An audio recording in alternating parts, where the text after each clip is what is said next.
Hello guys, good morning all of you. I hope आप लोग स्वस्थ होंगे, मस्त होंगे। जैसा कि इस पॉलिटिकल साइंस की सीरीज़ में आज मेरा लेक्चर नंबर 3 है, यानी चैप्टर नंबर 3 है, जिस पे आज मैं बात करूंगी। इसके पहले मैंने 2 चैप्टर्स कवर किए हैं अच्छे से। जिन्होंने भी वीडियोस नहीं देखी है वो जा करके डिस्क्रिप्शन में लिंक है, वहाँ से देख सकता है। तो ये आप देख सकते हैं जो न्यू पार्लियामेंट बना हुआ है, यानी कि दिल्ली में, यानी पहले जो पुराना पार्लियामेंट था उसको रिप्लेस करके नया पार्लियामेंट बनाया गया है।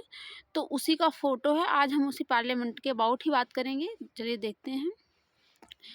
तो हमने जैसे कि कवर किया है इंडियन कॉन्स्टिट्यूशन, अंडरस्टैंडिंग सेकुलरिज्म, बहुत ब्रीफली हमने कॉम्प्रहेंसिव वे में कवर किया है। आप जाके देख सकते हैं, इंटरेस्टिंग, बिल्कुल इजी लैंग्वेज में है, तो आप इसे समझ सकते हैं। जो भी बिगनर्स हैं उनके लिए एनसीईआरटी का इंपॉर्टेंस मैंने बताया पहले भी, और इसमें बता रही हूँ कि एनसीईआरटी का इंपॉर्टेंस ये होता है कि पहले तो उसकी लैंग्वेज अच्छी हो जाती है, क्योंकि जो है आंसर राइटिंग जो करनी होती है यूपीएससी में, उसमें बिल्कुल थोड़ा सा ना जनरल इंग्लिश यूज़ करनी होती है, बहुत ज़्यादा हार्ड इंग्लिश नहीं यूज़ करनी होती है, और जिससे थोड़ा-सा आपको लिखने में आसानी होगी, ये सारी चीज़ों में अंडरस्टैंडिंग होगी, क्योंकि आपको उसमें बहुत ब्रॉड चाहे वो होते हैं, सिलेबस होता है, उसको पढ़ना पड़ता है, उसको लिखना पड़ता है, तो वो सारी चीज़ें आपको थोड़ा-सा फाउंडेशन बनाने में ये एनसीईआरटी हेल्प करती है। इसलिए सारे टॉपर्स इसे प्रेफ़र करते हैं कि first you read start the NCERT and after that referral books.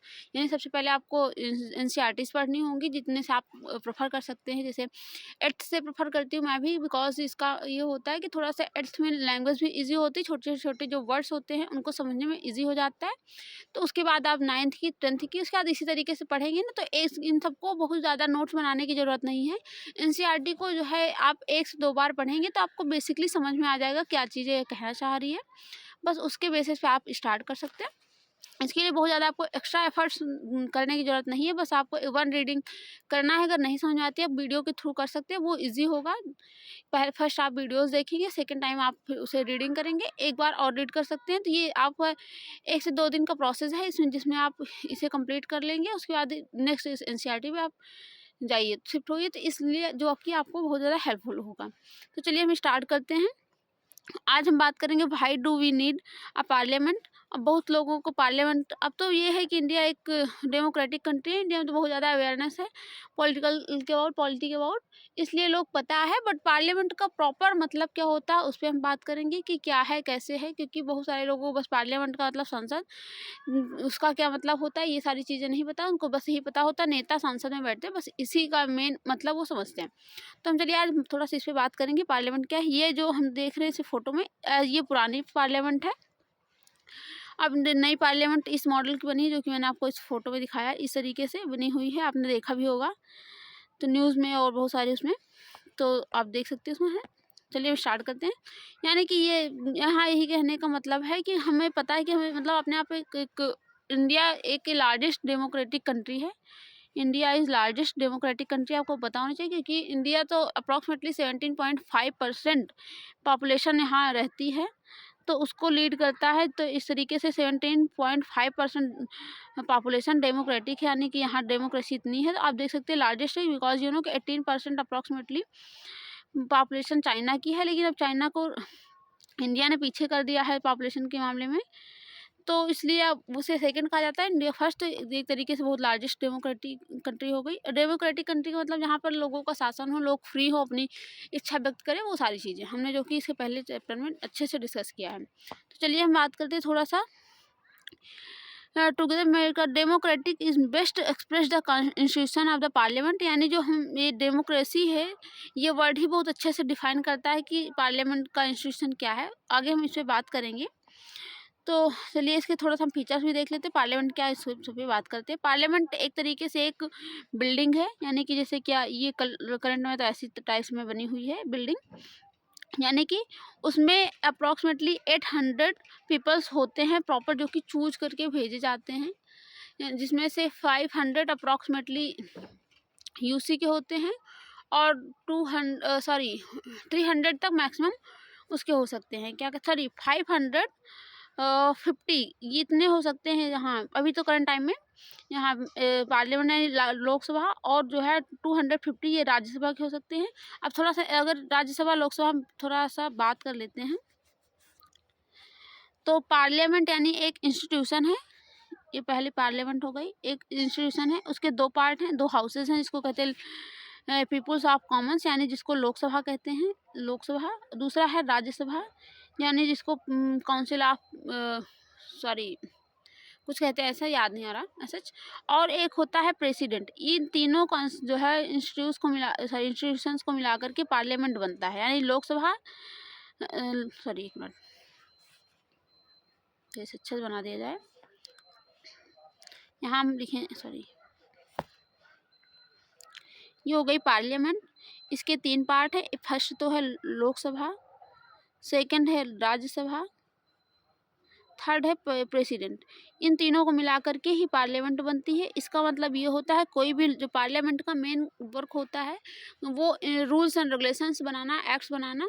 तो यानी कि ये बनाती है कोई भी एक्ट, यानी कोई भी रूल्स रेगुलेशंस ये बनाती है, या फिर ये बनाती है यहाँ से, यानी कि बनाने के लिए कोई भी इंस्टीट्यूट मतलब कोई भी स्टार्ट कर सकता है। तो जैसे इन्होंने कोई किसी भी उस पर, जैसे पॉक्सो एक्ट है सपोज दैट, जो उसके बच्चों के लिए होता है।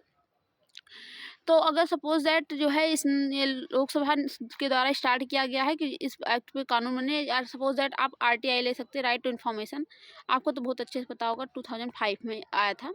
तो इसमें हुआ कि लोकसभा ने सबसे पहले स्टार्ट किया, इसको अपने यहाँ से पूरा पास करके इनके पास भेजा।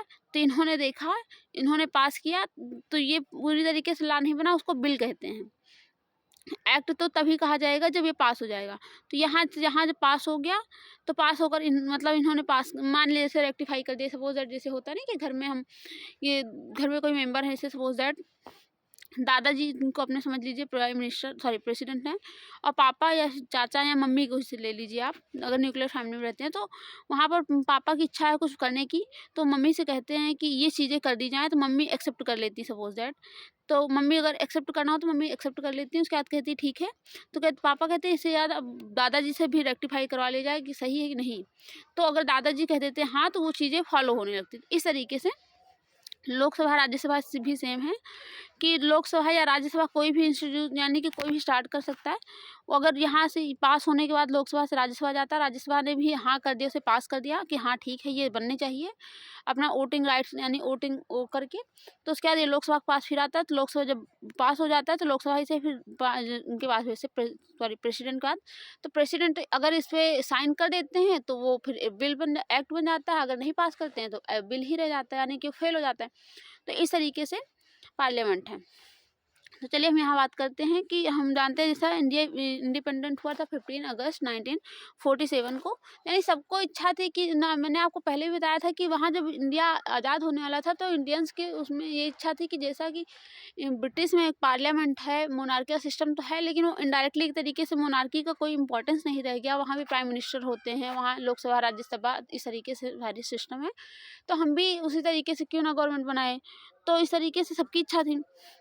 तो एक थोड़ा सा डिफिकल्ट सिचुएशन रहा। जैसे कि हम बात करें तो people from various background joined the struggle and they were inspired the ideas of the freedom, equality, participation, decision making, यानी कि लोग जब इंडिया आज़ाद कराने के लिए इसमें मूवमेंट में आए तो बहुत सारे अदर अदर कैटेगरीज बिलोंग करते हैं। जैसे कि अदर कंट्री में देखो तो मैक्सिमम क्रिश्चियन होते हैं, या मैक्सिमम एक ही जो उसकी कास्ट की ज़्यादा मेजॉरिटी होती है, अदर कास्ट अदर यानी कि कम्युनिटी इतना ज़्यादा माइनर होती है, मीन्स कह सकते हैं। लेकिन इंडिया में देखिए तो हर कैटेगरी के लोग हैं, यहाँ बहुत हर कैटेगरी डिपेंड करती है, तो यानी कि रहती है। तो जिसकी वजह से लोगों में ये तो हो सकती थी कि मोनार्की पहले, इसके पहले था कि यानी जब अंग्रेज आए थे उस टाइम मुगल पीरियड था, यानी कि मुगल शासन करते थे।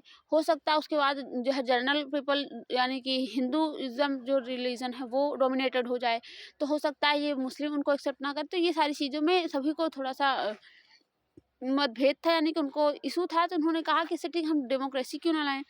तो वहाँ पर लोग भी इससे ज़्यादा प्रभावित हुए कि बैकग्राउंड ज्वाइन द यानी स्ट्रगल में ज्वाइन हुए थे, यानी जो कि आपको बताएं, तो वही प्रभावित हो गए। फ्रीडम आइडियाज़ यानी आइडिया ये जो स्वतंत्रता की वो है उससे बहुत ज़्यादा आज़ाद, मतलब खुद से और उससे ज़्यादा इक्वलिटी और पार्टिसिपेशन यानी समानता के लिए भी उन्होंने बात की। उसके बाद पार्टिसिपेट किया डिसीजन मेकिंग में, यानी उनको ये सारी चीज़ें पता चली कि अगर जब हम आज़ाद हो जाएंगे तो हमको फ्रीडम मिल जाएगी, हम स्वतंत्र होंगे। यानी कि राजा को पहले होता था हम राजा के अकॉर्डिंग चलते थे, वो जो भी रूल्स रेगुलेशन बनाता था वो सही है नहीं सही है, लेकिन हमको उसे फॉलो करना पड़ता था।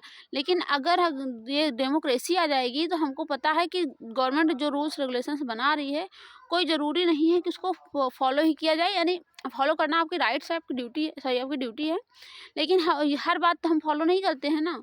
जैसे कि गवर्नमेंट तो कहती है कि आप हेलमेट लगा के चलिए, हेलमेट तो आप जानते हैं कितने लोग लगाते होंगे। उसका रीज़न ये है कि जब तक हेलमेट, जैसे कि अब तो फ्यूल भी मिलना बंद हो गया, पेट्रोल टंकी पे जाएँगे तो आपको सबसे पहले वहाँ लिखा होता है without helmet no fuel.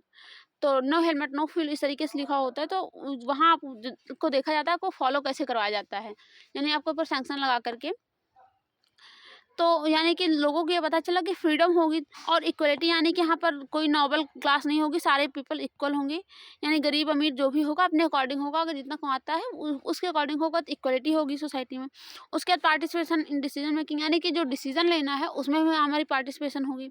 Participation होती भी है बेसिकली, जैसे कि किसी जो MP होते हैं, यानी सांसद जिसको कहा जाता है, मेंबर ऑफ पार्लियामेंट, या फिर MLA, मेंबर ऑफ लेजिस्लेचर, तो उनको हम चूज़ करते हैं, तो उनसे हम डिमांड करते हैं ना, जैसे वो कि आते हैं ऑब्जर्विंग में, यानी कि गाँव-गाँव आते हैं, सिटी में जो जहाँ भी जाते हैं, तो लोग वहाँ कहते हैं ना कि हमको ये चीज़ चाहिए।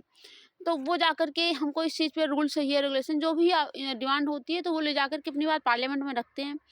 तो वहाँ से फिर रूल्स रेगुलेशन एक्ट पास होता है और कंटिन्यू यहाँ इम्प्लीमेंट होता है। तो इस तरीके से लोगों को पता चला कि डिसीजन मेकिंग में हमारा रोल रहेगा, तो वो इससे बहुत ज़्यादा प्रभावित हुए। आगे हम बात करें तो under colonial rule people had lived in fear, the British government did not agree with many of the decisions that they took। यानी कि वो लोग इस बात से भी डरते थे उनका, इसलिए उन्होंने सपोर्ट किया क्योंकि उनको पता चला कि यानी जब हम उसमें कॉलोनियल सिस्टम में थे, यानी जब ब्रिटिश का शासन था, तो हम बहुत ज़्यादा किस तरह से डिप्रेस्ड थे, हमसे कोई भी सिस्टम पूछ करके नहीं बनाया जाता था, वो कोई भी रूल्स रेगुलेशन बना देते थे और फाइनली हम पे इम्पोज कर देते थे। तो आगे बात करें तो they face grave danger if they try to criticise this decision, यानी कुछ लोगों को पता भी चला, तो उनको लगा कि अगर इस तरह के का होगा सिस्टम, तो हम इसे क्रिटिसाइज करते हैं, इसे अवॉइड करते हैं, इसे हम एक्सेप्ट नहीं करेंगे। आगे हम बात करें तो the freedom movement change this situation, लेकिन जब फ्रीडम मूवमेंट हुआ, यानी कि सब लोगों का पार्टिसिपेशन हुआ, तो सब इसने सारा सिस्टम को ही चेंज कर दिया। इसने दिखाया कि रोल्स, जैसे कि आज हम लीडर बने हैं, तो यही लीडर कल भी हमारी आवाज़ को उठाएँगे, लोगों के सामने रखेंगे, तो ये सारी चीज़ें करेंगे, लीड करेंगे हमें। तो इससे थोड़ा-सा जो है सिचुएशन चेंज हो गई। आगे हम बात करें तो nationalist began openly criticise the British government and make demand, यानी कि फिर एक तरीके से जो भी नेशनलिस्ट, यानी कि जो जो इंडिया में है, जो इंडिपेंडेंट करवाने के लिए इंडिया को एक तरीके से अपने आप को पैट्रियट कह रहे थे, उन लोगों से जो है क्रिटिसाइज़ किया प्रॉपर्ली ब्रिटिश गवर्नमेंट का। यानी ब्रिटिश गवर्नमेंट कहती तो थी इंडिया हमारे अंडर में है, लेकिन इंडिया को, जैसा कि आपने सुना होगा, एक India is un British rule, यानी कि जो है जब ब्रिटिश का ही रूल था इंडिया में, तो अन ब्रिटिश रूल इसलिए कहा था, दादा भाई नौरोजी ने कहा था। थोड़ा सा आपको कॉन्टेक्स्ट दूँ तो उसका रीज़न ये था कि इन्होंने देखा कि ब्रिटेन में तो बिल्कुल डेमोक्रेसी है, लोग अपने अकॉर्डिंग काम करते हैं, उनको जो भी इच्छा होती है उसके अकॉर्डिंग काम करते हैं, लेकिन इंडिया में ऐसा कुछ नहीं, इनके ऊपर इम्पोज किया जाता है, तो इसलिए उन लोगों ने क्रिटिसाइज़ भी किया। आगे हम बात करें तो हुआ क्या कि जो उसमें 1885 में प्रॉपर्ली कांग्रेस की स्थापना हुई। कांग्रेस, जो कि आप कांग्रेस पार्टी जानते हैं ना, तो उसकी स्थापना हुई 28 दिसंबर 1885 में, जो कि बहुत पुरानी पार्टी है, जिसका सिंबल है हैंड ऐसे करके। तो आपने देखा है, तो वो यानी उसका वो पार्टी बनी, तो लोग थोड़ा-सा डेमोक्रेटिक, लोगों के अंदर थोड़ा-सा लीडरशिप आया, उन लोगों ने लीड करना स्टार्ट किया, ये सारी चीज़ें प्रोसेस में हुई। तो इससे जो है बात, यानी कि हुआ क्या, जब 1885 में ये सारी चीज़ें हुई, तो लोगों को थोड़ा-सा बजट पे यानी कि डिस्कस करने का राइट्स मिला। यानी कि जब हुआ क्या, पहले रूल्स यहाँ से वो चार्टर एक्ट्स पास होते थे, तो यहाँ पर भी कुछ जो है वही रूल्स फॉलो करने पड़ते थे। तो आगे हम बात करें तो द गवर्नमेंट ऑफ इंडिया 1909, यानी जिसको पार्लियामेंटो रिफॉर्म कहा जाता है, उस टाइम हुआ कि allowed for some elected representative, यानी कि यहाँ पर इंडियन से भी चूज किया जाने लगा, जो उसमें एग्जीक्यूटिव में लोगों को, जैसे कि हाँ, तो उस टाइम एग्जीक्यूटिव में फर्स्ट टाइम चूज किया गया था। उसके पहले जो है लेजिस्लेचर में लोगों को चूज किया जाता था, लेकिन एग्जीक्यूटिव में चूज नहीं किया जाता था, लोगों को यानी इलेक्ट नहीं किया जाता इंडियंस को। उसके आगे हम बात करें तो while these early legislature under the British government were in respond to growing demand for the nationalist, they did not allow for all adult vote. यानी कि उस टाइम हुआ कि जब 1909 में जब रेगुलेटिंग एक्ट आया, तो उससे पहले ना इंडियंस को वो पार्टिसिपेशन नहीं था वोटिंग में भी। तो यहाँ पर वोट भी अडल्ट का वोट नहीं दिया जाता था। यानी वोट यहाँ पर उस बेसिस पे था, कह सकते हैं। यानी बहुत ज़्यादा एजुकेटेड हैं जो कि गवर्नमेंट से रिलेट करते हैं, उन्हीं को वोटिंग का राइट्स था, बाकी सभी को नहीं था, जैसे कि करंट टाइम में है। तो यानी कि वो डिसीजन मेकिंग में भी उनका पार्टिसिपेशन नहीं है।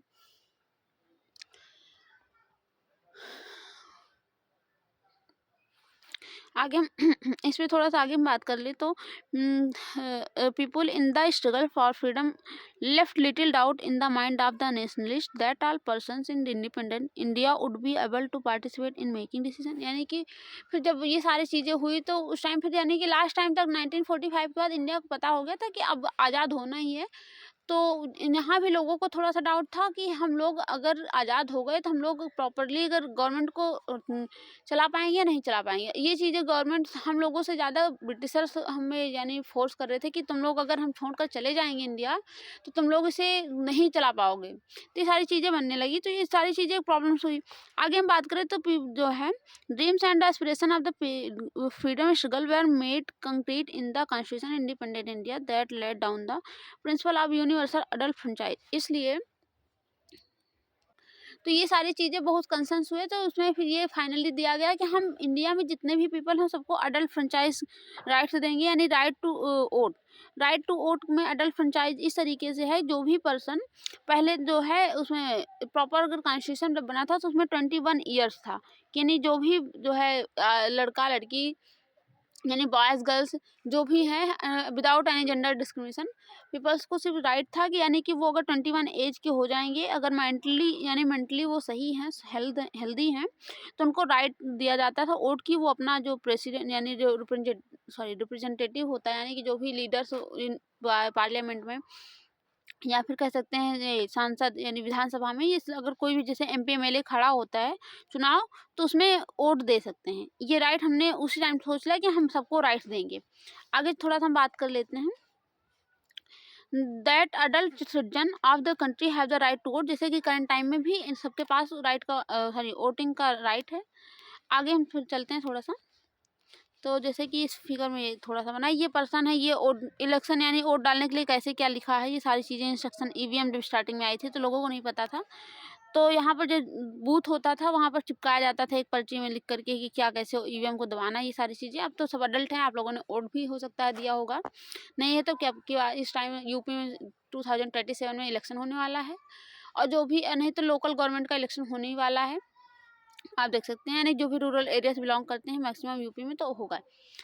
चलिए हम आगे बात करते हैं पीपल एंड दियर रिप्रेजेंटेटिव्स। यानी हमने पार्लियामेंट की थोड़ा सा बात कर ली क्या है कैसे बना, यानी कि उसके बाद हम थोड़ा सा पीपल ऑफ रिप्रेजेंटेटिव्स पे बात करेंगे। यानी कि जो प्रतिनिधित्व करते हैं हम लोगों का, यानी कि इनडायरेक्टली, यानी इंडिया में तो इनडायरेक्ट डेमोक्रेसी है। तो उस पर बात करें take off point for a democracy is India idea of the consent. यानी कि कंसेंट यानी कंसेंसस दिया जाता है, यानी कि सबको इक्वल वो है कि अपना डिसीजन रख सकता है, अपनी बातों को रख सकता है। आगे हम बात करें तो desire approval and participation of the people, यानी कि ये अप्रूव किया जाता है कि लोगों को का पार्टिसिपेशन कितना क्या होगा। इससे आगे बात करें it is the decision of the people and creates a democratic government decide about it functioning.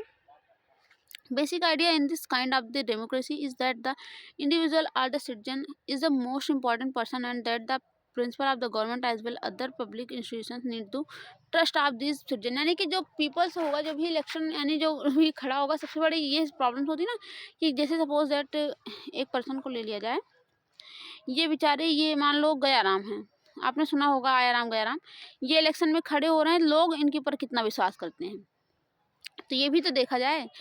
तो इसलिए सबसे पहले इंस्टीट्यूशन में ये सारी चीज़ें देखी गई। अब थोड़ा सा हम बात कर ले तो parliament which is made up of the representative together control and guide the government. यानी अब पार्लियामेंट जो मेजर और रिप्रेजेंटेटिव्स होते हैं उनका रोल होता है कि कंट्रोल किया जाए, यानी कि बहुत चीज़ें बन जाती हैं, उनका इम्प्लीमेंटेशन सही से नहीं होता है, उन सब चीज़ों पे कंट्रोल किया जाए और गाइड किया जाए गवर्नमेंट को। यानी गवर्नमेंट जो है वो प्रॉपर कैसे चलेगी क्या करेगी तो उसको गाइड किया जाएगा। सॉरी, नाक बना देते हैं। तो ये सारी चीज़ें हुई। आगे हम बात कर लें, in these sense people through their chosen representative from the government and also control, यानी इन सब चीज़ों से चूज किया गया। जैसे कि सपोज दैट एक हाथी है, यानी ये जो एलिफेंट दिखाया गया है, अगर सपोज दैट इसको कोई जो है मतलब चलाने वाला ना हो, तो ये हाथी कैसे चलेगा? हाथी पे जो जिसकी इच्छा होगी वो बैठ जाएगा। अब जैसे सपोज दैट ये हाथी का जो ड्राइवर होता है एलिफेंट का, अगर इसको नहीं, यानी कोई ना हो, तो सभी जितने भी पीपल हैं, सभी यानी जितने लोग हैं, सारे लोग हाथी पे बैठना चाहते हैं। और सबको पता है हाथी यानी कि जो वो कोई ट्रक तो है नहीं कि उसमें थोड़ा-सा एडजस्ट करके बैठा जा सकता है। ये तो एक जानवर है, एक एनिमल है, तो इसमें बहुत एक लिमिटेड ही सीटें होंगी। वैसे भी किसी भी आप व्हीकल में बैठेंगे तो उसमें भी एक लिमिटेड सीटें होती हैं। और अगर किसी को सपोज दैट चलाना नहीं आता तो क्या बैठ कर के तो कोई फ़ायदा है नहीं। सपोज दैट कोई ट्रक आ गई और उसमें अप्रॉक्सिमेटली 50 लोग पीपल्स आ सकते हैं, तो सब लोग बैठ गए। सपोज दैट किसी को चलाना नहीं आता तो वो ऑटोमेटिक तो लेकर जाएगी नहीं, या ट्रेन ही है। तो इसलिए रिप्रेजेंटेटिव की ज़रूरत होती है कि यानी कि वो चलाएगा, उस सिस्टम को चलाएगा। तो यही चीज़ ये फ़ोटो हमें यही बताना चाह रही है कि जो है ये इस पर्सन को अगर ड्राइविंग आती है, इसको पता है कि इसमें कितने लोग आ सकते हैं, तो उतने लोग को प्रेफ़र करेगा कि 2 लोग, 3 लोग, 4 लोग इसे बैठ सकते हैं। ये इनको जो है कैसे बैठना है, ये सारी चीज़ें इनको पता है। बिठा के ये हाथी को यानी गाइड करेगा एलिफेंट को कि किधर जाना है, कैसे करना है, ये सारी चीज़ें। अगर उसी तरीके से अगर रिप्रेजेंटेटिव नहीं होगा तो गवर्नमेंट सारे लोग इलेक्ट, यानी कि गवर्नमेंट बहुत ज़्यादा मतलब बन ही गई और किसी को पता ही नहीं, तो कैसे क्या करेगा? ये सारी चीज़ें बात करते हैं। यानी ये पार्लियामेंट ये पुराना वाला है, करंट टाइम का तो बदल गया है, आपने फ़ोटोज़ में देखे भी होंगे बहुत सारे। ये लोकसभा है, राज्यसभा है। लोकसभा, राज्यसभा की थोड़ा-सा हम बात कर लें तो लोकसभा को निम्न सदन कहा जाता है, राज्यसभा को उच्च सदन कहा जाता है। यानी कि अगर लोकसभा के थोड़ा-सा इसके फीचर्स पे बात कर लें तो फिर आगे बढ़ते हैं।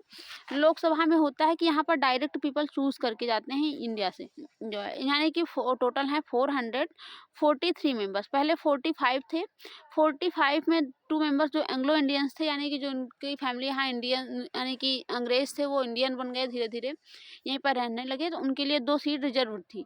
लेकिन उसका रीज़न ये हुआ कि यानी उनकी जनसंख्या बहुत कम बची, पहली बात। मैक्सिमम लोग तो बाहर रहते हैं, यानी फ़ॉरेन कंट्रीज़ में रहते हैं, जो यहाँ पर अप्रॉक्सिमेटली 102 समथिंग पीपल्स ऐसे हैं। तो जो उसके बाद ये लोग इतना मतलब घुल-मिल गए हैं कि उनको बहुत ज़्यादा स्पेशल सीट की ज़रूरत नहीं है। और फिर दूसरी बात आप देखते हैं कि एक सीट पे यहाँ अप्रॉक्सिमेटली 10 लाख वोटर होते हैं। इसमें देखिए 162 पीपल के लिए 2 सीटें रिज़र्व हैं। तो ये सारी चीज़ें इसलिए हटा दी गई 2022 में। और वहाँ पर प्रॉपर अब 543 सीट्स ही हैं लोकसभा में, यानी कि डायरेक्ट पीपल जो चूज़ किए जाते हैं, 543 लोगों को चूज़ किया जाता है।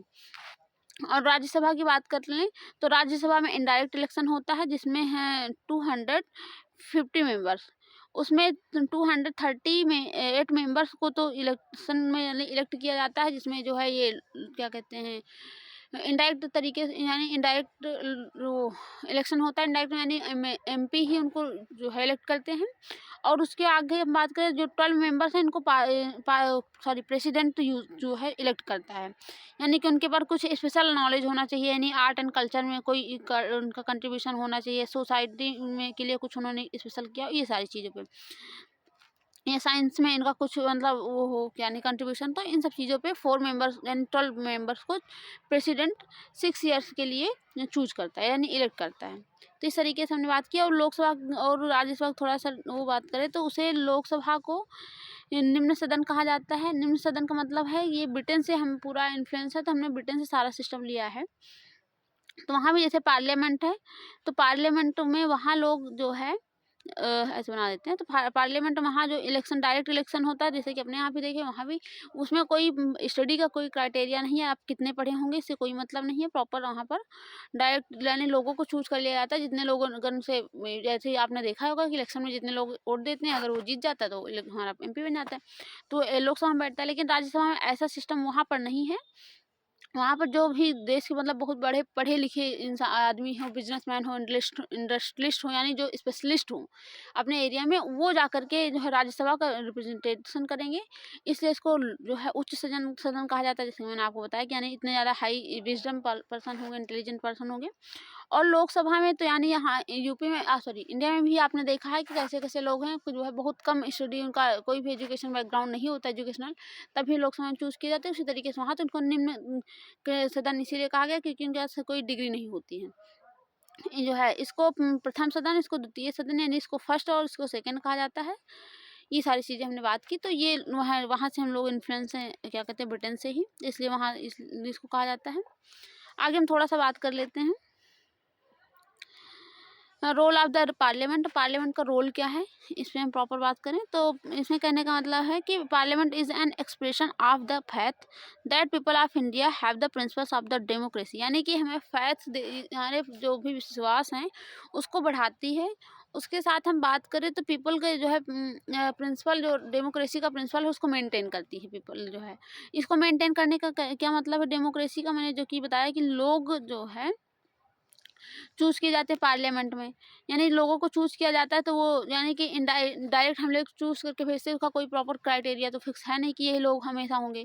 तो यानी कि उस तरीके से ये डेमोक्रेसी हुई यानी कि आपने देखा होगा कभी जो है सन्यासी को भी उठा करके बना दिया जाता है, इसका कोई बैकग्राउंड नहीं देखा जाता है।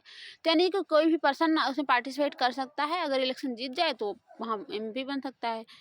तो ये डेमोक्रेसी तो दिखाती है कि कोई भी मेंबर इंडिया में कोई प्रॉपर क्राइटेरिया नहीं, वो अगर प्रॉपर इंडियन ही होना चाहिए, पहली बात इसमें क्राइटेरिया में यही है, वो प्रॉपर इंडियन होना चाहिए पहली बात। जो है नेचुरलाइजेशन के थ्रू भी हो सकता है, बट हम नहीं उसे एक्सेप्ट करते हैं।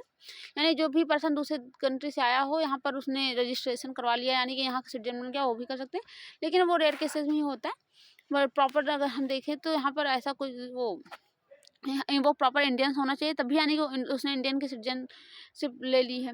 पहला वो इस इंडियन होना चाहिए। सेकंड है कि वो मेंटली फिटनेस होना चाहिए, यानी किसी तरीके का वो जो है मतलब मेंटली आप नहीं देख सकते डिस्टर्ब हो। थर्ड ये है कि वो पहली बात यानी कि उसपे कोई करप्शन के चार्जेस ना हो, यानी कि ये नहीं कि वो बहुत ज़्यादा गिल्टी है, क्रिमिनल है, उसको आपने ला करके रख दिया, उसके ऊपर करंट टाइम में कोई करप्शन के चार्जेस नहीं है कि 2 दिन में जेल जाने वाला है, इलेक्शन लड़ ले। लेकिन अब बहुत सी चीज़ों में होता है, आपने देखा ही होगा 47% पार्लियामेंट में क्रिमिनलाइजेशन है, यानी कि 47% पीपल क्रिमिनल हैं इंडियन पार्लियामेंट में। लेकिन इस तरीके से हीनियस क्राइम ऐसा नहीं कि वो करके जेल जा रहा है और कर दिया जाए, बट ये सारी चीज़ें रोके, बट ऐसा नहीं है। हाँ, आपने देखा, मैंने जैसे बताया भी। उसके आगे हम बात करें फोर्थ पे है कि वो ये है कि अगर वो फोर्थ अगर लोकसभा में इलेक्शन लड़ना चाहता है तो उसकी एज 25 ईयर कंप्लीट होनी चाहिए। अगर राज्यसभा में का मेंबर बनना चाहता है तो उसकी एज 30 होनी चाहिए। बस इतना ही इसमें क्राइटेरिया, और कोई क्राइटेरिया फिक्स नहीं है। तो आगे हमने इस पे बात कर ली, पार्लियामेंट के रोल पे बात कर लेते हैं थोड़ा सा। तो these are the participation by people in the decision making process and government by the consent, यानी कि सबकी सहमति से ये पार्टिसिपेट करते हैं पीपल, यानी कि कोई भी रूल्स रेगुलेशन बनता है तो हाँ सबका सहमति से बनता है, हमने जैसे कि आपको बताया। आगे हम बात कर ले तो the parliament is our system has immense powers because it is the representative of the people, यानी हमारे पावर्स को बढ़ाती है। इसका मतलब है कि पीपल यहाँ पर हम चूज करके भेजते हैं, यानी इलेक्ट करते हैं लोग, यानी अपने जो पर्सनल जो लीडर होते हैं उसको चूज करते हैं, इलेक्ट करते हैं, वो जा करके हमारी बात पार्लियामेंट में रखता है। आगे हम बात कर ले थोड़ा सा, the Lok Sabha is usually elected one every 5 year, यानी लोकसभा में जो है, हाँ इसे थोड़ा सा टाइम टेन्योर भी बात कर लेते हैं। लोकसभा का टेन्योर होता है 5 ईयर। आफ्टर 5 ईयर जो है यानी इलेक्शन होता है, पहले ही इलेक्शन करवा लिया जाता है जिस दिन यानी कि लोग उन्होंने शपथ ली है उस दिन जो है उसी डेट पे सेकंड टाइम यानी 5 ईयर आफ्टर फिर ये पार्लियामेंट के यानी जो मेंबर्स होते हैं वो शपथ लेते हैं। तो इस तरीके से हर 5 ईयर पे इलेक्शन होता है, आप जानते ही हैं अच्छे तरीके से।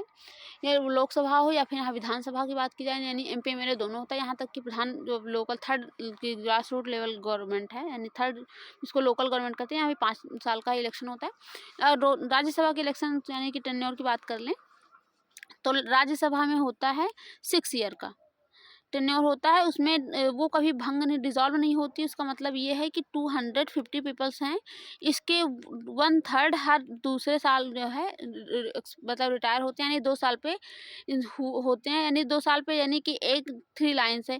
एक बार इनका 6 ईयर कंप्लीट हो गया है, इनका 4 ईयर कंप्लीट हो गया, इनका 2 ईयर्स कंप्लीट हो गया है, तो 6 ईयर हो गया कंप्लीट। तो इस लाइन को जो है जो इलेक्शन यानी कि इनको हटा दिया जाता है, इनकी जगह पे नए जो है उतने लोगों को चूज़ करके बिठा दिया जाता है इस लाइन में। अब 2 साल बाद आफ्टर जो है इनका 6000 पूरा हो जाएगा, तो इनको हटा करके यहाँ पर नए लोगों को बिठा दिया जाएगा। अब 2 साल बाद आफ्टर इनका भी जो है वो 6 साल पूरा हो जाएगा, तो इनको जगह नए लोगों को बिठा दिया जाएगा। फिर इसी तरीके से नेक्स्ट ईयर जो है 2 साल बाद इनका टेन्योर पूरा हो जाएगा, इस तरीके से वहाँ पर होता है। तो आगे हम बात करें और इससे पहले आपसे बात कर लें थोड़ा-सा, तो आपके मन में ये ज़रूर आ रहा होगा कि जब 2 साल बाद ये कर लेते हैं तो फर्स्ट टाइम में कैसे किए होंगे? क्योंकि फर्स्ट टाइम में तो इलेक्शन तो यानी 250 पीपल्स का इकट्ठा ही हुआ होगा। तो उसमें हुआ था कि चिट फंड यानी चिट लिया गया था, यानी कि कुछ लोगों ने तो अपनी इच्छा से दे दिया था कि ठीक है हम 2 साल कर लेते हैं, उसके बाद नेक्स्ट टाइम हम फिर से इलेक्ट हो जाएँगे तो फिर आ जाएँगे। लेकिन कुछ लोगों की इच्छा नहीं थी, क्योंकि हम कुछ लोगों ने 2 साल ही पूरे किए थे, कुछ लोग 4 साल, मतलब कुछ सबका 2 ही साल सबका पूरा हुआ था, तो कुछ लोगों की इच्छा थी कि मैं रहूँ। तो उसमें यानी कि चिट निकाली गई, यानी कि जैसे होता नहीं कि वो लॉटरी सिस्टम, तो यानी कि कुछ उसमें लॉट डाला गया, जितने लोग हैं उसमें एक यानी डिब्बा रखा गया, उसमें कुछ लोगों का 4 साल, कुछ में 6, कुछ में 2, इस तरीके से लिखा गया, बराबर पर्चियाँ डाली गई। जिसके हाथ में जो आई वो उतने दिन तक टाइम टेन्योर में बना रहा। यानी जिसके हाथ में 2 साल की आई वो 2 साल बाद वो रिटायर, यानी 2 साल बाद हुआ ही था तो वो हट गए, और जिसके हाथ में 4 साल आई 4 साल बाद वो हट गए, जिनके हाथ में 6 साल आई 6 साल कंप्लीट करके हटे। तो इस तरीके से टाइम टेन्योर फिक्स किया गया। अब आगे हम थोड़ा-सा बात कर लेते हैं।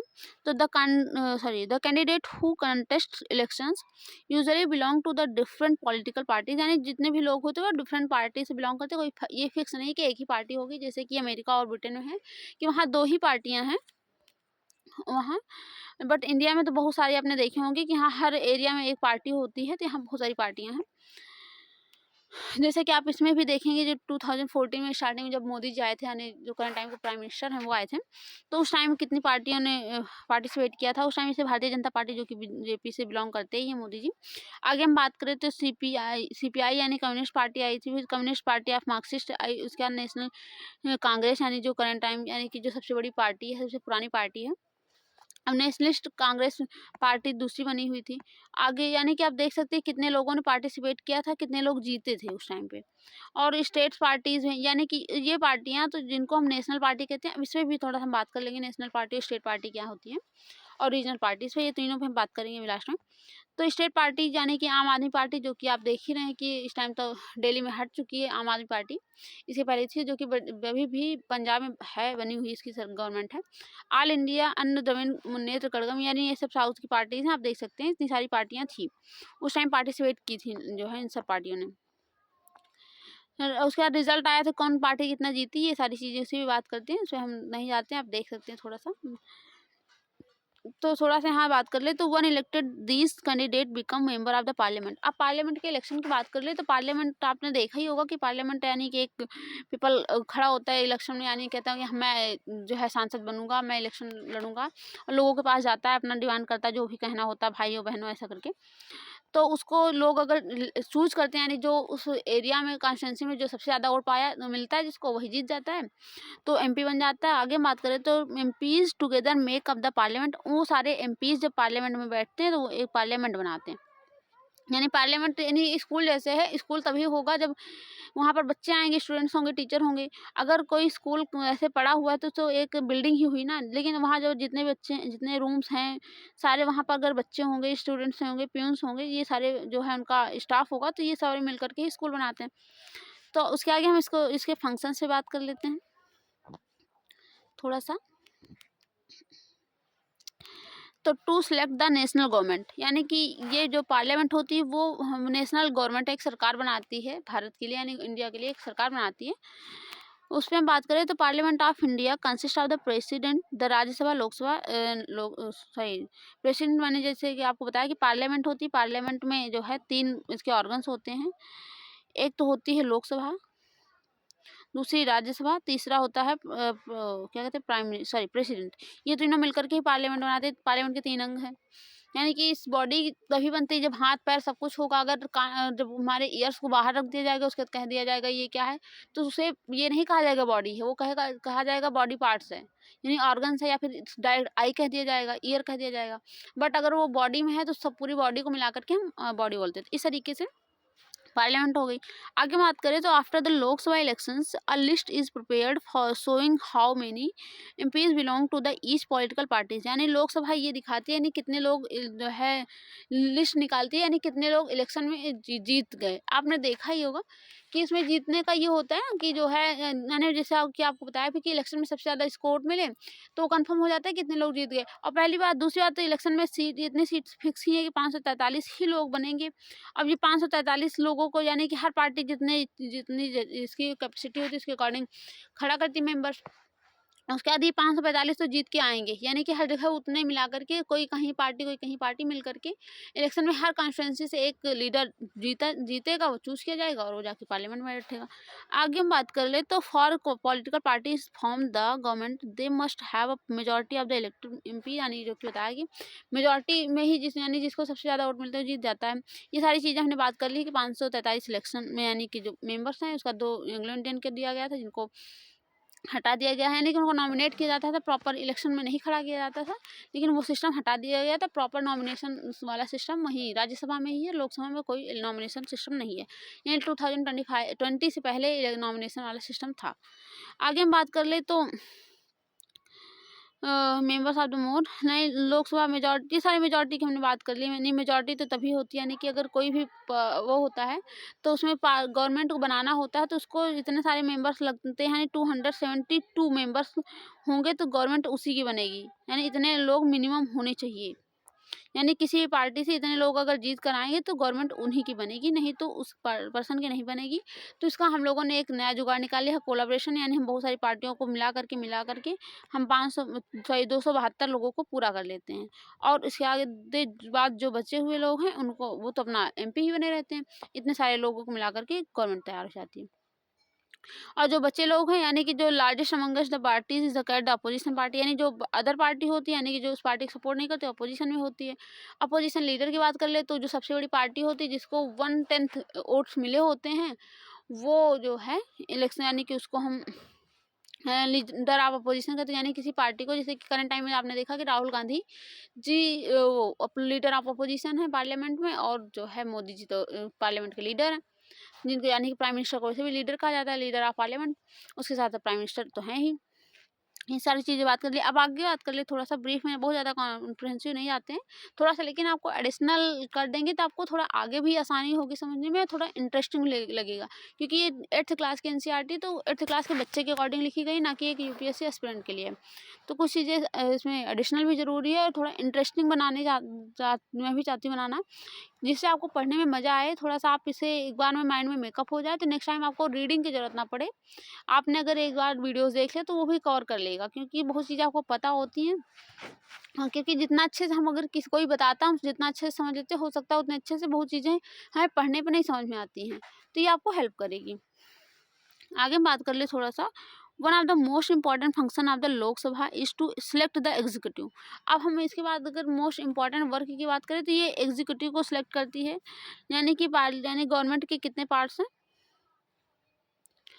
तो 3 पार्ट हैं, यानी जिसको कहा जाता है गवर्नमेंट के 3 पार्ट हैं, यानी कि यहाँ एक तो होती है एग्जीक्यूटिव, दूसरी होती है यानी वो लेजिस्लेचर, थर्ड होती है यानी जिसको लेजिस्लेटिव कहा जाता है लेजिस्लेचर, और थर्ड होती है जडिशरी। एग्जीक्यूटिव लेजिस्लेचर तो एक में ही आती है, यानी कि जो भी मेंबर्स इलेक्ट किए जाते हैं वही सारे कई रूल्स बनाते हैं, वो इम्प्लीमेंटेशन करते हैं, तो वो सारे आ जाते हैं। यानी जो जडिशरी है वो अलग है, जडिशरी यानी न्यायालय, यानी आपने देखा ही होगा, यानी जो सुप्रीम कोर्ट, हाई कोर्ट ये सारे हैं, SC HC और सबॉर्डिनेट कोर्ट, डिस्ट्रिक्ट कोर्ट से सारे कोर्ट्स, तो इनका रूल्स यानी वर्क तो डिफरेंस होता है, लेकिन ये प्रॉपर गवर्नमेंट का पार्ट माना जाता है। इसका रीज़न ये है कि कोई भी गवर्नमेंट कोई ऐसा रूल मतलब स्टेप ना ले ले जिससे लोगों के लिए प्रॉब्लम बन जाए, तो इसलिए इसको गवर्नमेंट के अंडर में ही रखा गया है। तो इस तरीके से हम बात कर लें। अब थोड़ा executive is often what we have in mind when the use of the term of the government. अब गवर्नमेंट यानी एग्जीक्यूटिव की बात की जाती है तो लोगों के मन में एक क्वेश्चन मार्क तो जरूर ही आ जाता है कि एग्जीक्यूटिव क्या है। तो एग्जीक्यूटिव मैं बता दूं जिसमें प्राइम मिनिस्टर, उसके कुछ कैबिनेट मिनिस्टर्स और उसके साथ प्रेसिडेंट, ये सारे मिला करके एग्जीक्यूटिव बनती है। यानी कि लेजिस्लेचर में पहले तो कोई भी यानी यानी पार्लियामेंट में कोई भी लॉज, रूल्स, रेगुलेशंस जो भी स्कीम्स जो भी हैं बनती हैं, तो वहाँ से ये सारे लोग इसे इम्प्लीमेंटेशन करवाते हैं। तो इस तरीके से लेजिस्लेटिव एग्जीक्यूटिव की बात कर ली। अब थोड़ा सा हम प्राइम मिनिस्टर की बात कर लेते हैं। Prime minister of India is the leader of the ruling party of the Lok Sabha, जैसा कि मैंने आपको बताया कि वो रूलिंग पार्टी का, और उसके साथ साथ यानी जो कि करंट टाइम में गवर्नमेंट है उसका लीडर होता है, यानी कि पार्लियामेंट का लीडर होता है। नहीं सॉरी, लोकसभा का होता है, सॉरी पार्लियामेंट का नहीं होता। From the MP who belong to the हर पार्टी, यानी कि एमपी जो उसके पार्टी से बिलोंग करते हैं उसको मिनिस्टर सेलेक्ट किया जाता है। सॉरी, जैसे कि आप जानते ही हैं कि निर्मला सीतारमण जी बीजेपी से बिलोंग करते हैं, इसलिए उनको फाइनेंस मिनिस्टर बनाया गया। राजनाथ सिंह जी उससे बिलोंग करते हैं, बीजेपी से बिलोंग करते हैं, इसलिए उनको डिफेंस मिनिस्टर बनाया गया है। अमित शाह जी बीजेपी से बिलोंग करते हैं, इसलिए उनको होम मिनिस्ट्री दे दी गई है। तो इस तरीके से आपको पता होना चाहिए कि जो भी उनकी यानी जो पर्सनल पार्टी से बिलोंग करता है उसी को ही मिनिस्ट्री दी जाती है। अपोजिशन को तो कोई नहीं देगा बेसिकली। जैसे कि आप जानते हैं कि मेरे घर में सपोज से 10 मेंबर्स हैं, अब मेरे पास बहुत सारे पैसे हैं, वो कितने भी गंदे ही हों, रेयर केसेस ही मैं किसी और को चूज़ करूँगी, नहीं तो अपने जितने भी 10 मेंबर्स हैं उन्हीं में से किसी को दूँगी या सबको दूँगी, बराबर दूँगी, जो भी इच्छा होगी उसके अकॉर्डिंग दूँगी। लेकिन अपने कभी मेरा नेबर कितना भी अच्छा हो, हम नेबर को तो बहुत रेयर केसेस में ही देंगे। तो उसी तरीके से ये भी कहने का इसका भी मतलब है कि वो अपने सर जितने भी सिलेक्ट लोग होते हैं अपनी पार्टी के, रूलिंग पार्टी के, उनको अपना मिनिस्टर बनाता है, उनको मिनिस्ट्री देता है, उनको उनसे सारे डिसीजंस लेता है, उसके साथ साथ उनके इम्प्लीमेंटेशन करवाता है, ये सारी चीज़ें वो करता है। आगे हम बात करें तो minister then take charge of the different areas of the government functioning like the health, education, finance, यानी कि मिनिस्ट्री बहुत सारी बनाई गई, जैसे कि आप जानते हैं हेल्थ मिनिस्ट्री, उसके साथ साथ वेलफेयर मिनिस्टर, ये सारे मिनिस्टर होते हैं। कैबिनेट मिनिस्टर, यानी कि बहुत सारे कैबिनेट मिनिस्टर में होते हैं, तो उनको दिया जाता है फाइनेंस मिनिस्ट्री से एजुकेशन मिनिस्टर। तो ये सारी चीज़ें उनको डिस्ट्रीब्यूट की जाती है, मिनिस्टर बनाए जाते हैं, वो अपने अपने सेक्टर में वर्क करें। जैसे कि फाइनेंस सेक्टर में इनको निर्मला सीतारमण जी को बनाया गया, तो ये अपना फाइनेंशियल सिस्टम देखती हैं, वो बजट पास करवाती है, सारी चीज़ें करवाती है। एजुकेशन में यानी एजुकेशन से related schemes, law and regulations, ये धर्मेंद्र प्रधान ऑफ कोर्स शायद हैं वो, आई थिंक आप क्रॉस चेक कर लीजिएगा। इसके पहले वाले में रूलिंग में वही थे। तो एजुकेशन में उनको कहा यानी कि मिनिस्ट्री दे दी गई, तो वो अपना एजुकेशन का पूरा डिपार्टमेंट संभालेंगे। हेल्थ मिनिस्टर, तो इस तरीके से सबको एक एक मिनिस्ट्री दे दी जाती है। जैसे कि चिराग पासवान को दे दी गई है फूड एंड प्रोसेसिंग इंडस्ट्रीज की मिनिस्ट्री दे दी गई। तो इन सारी चीज़ों पे तो अपने अपने उसमें वो अपने जो भी उनको रीज़न दे दिया जाता है अपनी मिनिस्ट्री में अपना डिपार्टमेंट संभालते हैं, उसके अकॉर्डिंग रूल्स रेगुलेशन पास कराते हैं, ये सारी चीज़ों की जिम्मेदारी है। आगे थोड़ा सा बात कर ले तो often times in the recent past in this has been difficult for a single political party to get the majority that the required to form the government, यानी कि उसका यही मतलब है कहने का कि कोई भी पार्टी होगी, चाहे सिंगल हो चाहे कोलाब्रेशन में, उसको मेजोरिटी टोटली मेजोरिटी चाहिए, 272 पीपल्स चाहिए होने चाहिए उसके पास मेंबर्स जो कि एमपी चूज किए गए हैं, उसके आधी पार्टी बनेगी। उसके आगे हम बात करें they join the together and different political party, जैसे मैंने आपको बताया यानी कि कोलैबोरेशन कर लेते हैं, यानी कि जैसे कि बीजेपी या एनडीए है, एनडीए में बहुत सारी पार्टियां हैं। और उसके साथ साथ आपने इंडिया देखा होगा, इंडिया गठबंधन करके बनाई गई थी। पहले इंडी था, फिर इंडिया पूरा इंडिया ही कर दिया गया, जिसमें कांग्रेस है, बहुत सारी जितनी भी अपोजिशन पार्टी है, मैक्सिमम 26 अप्रॉक्सीमेटली शायद हैं, और 38 के अप्रॉक्सीमेटली इसमें एनडीए में हैं। तो ये सारी पार्टियां जो है कोलैबोरेशन करके अपना बनाती है, यानी कहीं भी होता है कि यानी बहुत कम सीट्स मिली तो कोलैबोरेशन कर लेते हैं, तो हम अपना मेजॉरिटी प्रूफ कर लेते हैं, उसके बाद हम गवर्नमेंट बना लेते हैं। तो इस यानी जिसको कोलिजन गवर्नमेंट कहते हैं, जैसे करंट टाइम में कोलिजन गवर्नमेंट है। उसके आगे हम थोड़ा सा बात कर लेते हैं। तो Rajya Sabha function primarily as the representative of the state of India in the parliament, यानी राज्यसभा यानी कि जो फर्स्ट यानी आपको बताया कि जिसको प्रथम सदन कहा जाता है, सेकेंड वो कहा जाता है इसको, वो स्टेट के लिए को रिप्रेजेंट करती है। आगे हम बात करें राज्यसभा पे, तो can also initiate legislation and bill are required pass through the Rajya Sabha in the order to become law, यानी कि जैसा आपको बताया कि यानी कोई भी लॉ तभी बनेगा जो यानी कि जब लोकसभा से पास होगा और राज्यसभा से पास होगा, उसके बाद प्रधानमंत्री से प्रेसिडेंट से पास होगा, तभी वो बनेगा। अगर प्राइम मिनिस्टर से प्रेसिडेंट, बार बार प्राइम मिनिस्टर आता है, प्रेसिडेंट उस पर साइन नहीं करता, तब तक वो लॉ नहीं बनता है। तो वो लॉ बनने के लिए उसमें लोकसभा और राज्यसभा दोनों की ज़रूरत है। आगे हम बात करें तो उसके बाद कुछ लोकसभा के इक्वल ही कुछ शक्तियाँ दी जाती हैं, कुछ उसके पास पावर स्पेशल पावर होती है, राज्यसभा के पास कुछ जो है उनको कम शक्तियाँ दी जाती है। तो इस तरीके से 3 कैटेगरी में बटे हुई हैं। तो इसका यही कहने का मतलब स्पेशल पावर यानी कि इक्वल पावर में दे दिया जाए। अगर कॉन्स्टिट्यूशन का अमेंडमेंट होता है तो लोकसभा राज्यसभा को इक्वल पावर मिलती है, और लोकसभा और राज्यसभा को यानी कि राज्यसभा को लोकसभा से कम शक्तियाँ मिलती हैं। तो उसके में होता है कि जब जैसे कि मनी बिल है, मनी बिल यानी कि गवर्नमेंट ये टोटल लोकसभा पास करवा लेती है, इसको दे देती है। अगर ये इसको पास करने की इच्छा है, करे या ना करे, 14 दिन बाद ऑटोमेटिक ही पास करवा देती है। अगर सपोज दैट इनको कुछ सजेशन देना होता है, दे देते हैं कि इस जो मनी बिल है उसमें आप ये चीज़ें रिफॉर्म कर लीजिए। अगर इनकी इच्छा है तो वो करते हैं, नहीं तो नहीं करते हैं, पास हो जाता है। आगे हम थोड़ा सा जस्ट एग्जाम्पल, बहुत सारी पावर्स अलग अलग दी जाती है। तो अगर हम बात करें तो प्रॉपर अगर ज़्यादा में देखा जाए तो मनी बिल का ज़्यादा ही रोल है, और बाकी सब चीज़ें थोड़ा थोड़ा कहीं कहीं है। आगे हम बात कर लें, लोग राज्यसभा को जो स्पेशल पावर मिलती है, राज्यसभा का स्पेशल पावर में है जैसे कि ऑल इंडिया सर्विस बनाना चाहते हैं, जैसे कि आप देने वाले हैं यूपीएससी, तो उसमें ऑल इंडिया सर्विस में होते हैं जैसे कि आईएएस, आईपीएस, उसके साथ आईएफएस। तो ये सारी चीज़ें जो सर्विसेज हैं ये गवर्नमेंट ये रिक्रूट कर सकती है, सॉरी राज्यसभा रिक्रूट कर सकती है, कि रिकमेंड कर सकती है कि आप नया एक गवर्नमेंट नया वो ऑल इंडिया सर्विस बना लीजिए। उसके साथ ये भी रिकमेंड करती है, रिकमेंड करती है कि स्टेट लिस्ट में जो है अगर किसी उस पर लॉज बनाना है तो वो बनाने के लिए रिकमेंड कर सकती है। तो इस तरीके से लोकसभा और राज्यसभा की हमने पावर पे भी थोड़ा सा बात कर ली, और राज्यसभा के मेंबर्स पे हमने बात कर ही ली कि जिसमें 233 यानी कि करंट टाइम का इसमें लिया गया है, लेकिन 250 मेंबर्स हो सकते हैं, और जिसमें से मैंने आपको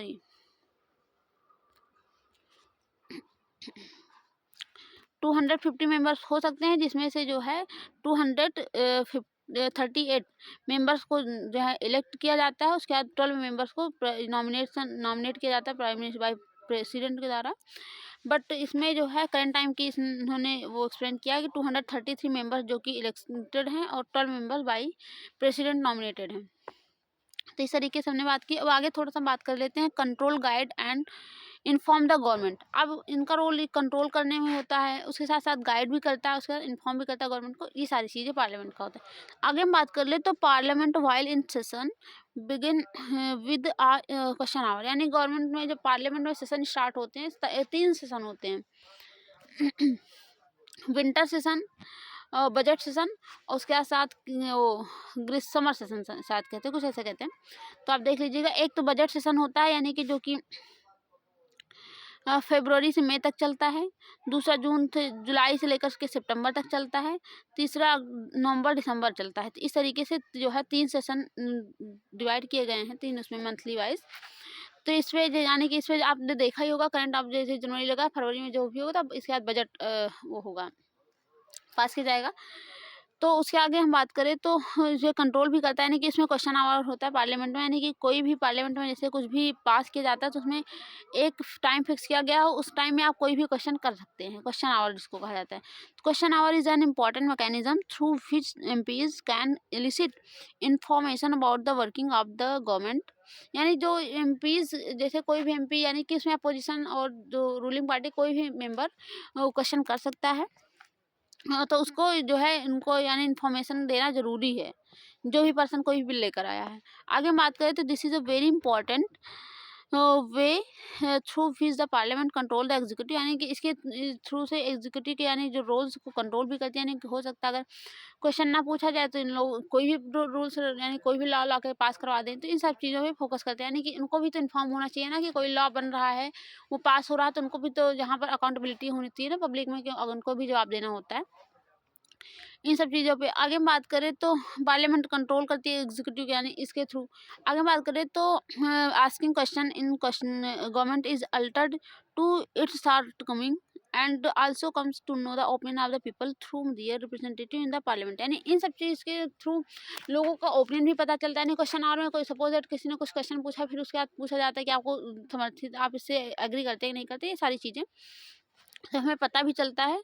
आगे हम बात करें तो asking question of the government is a crucial task for the every MP, यानी हर एमपी से क्वेश्चन पूछा जाता है इसमें, या कोई भी एमपी पूछ सकता है, इसमें तो कोई वो नहीं है।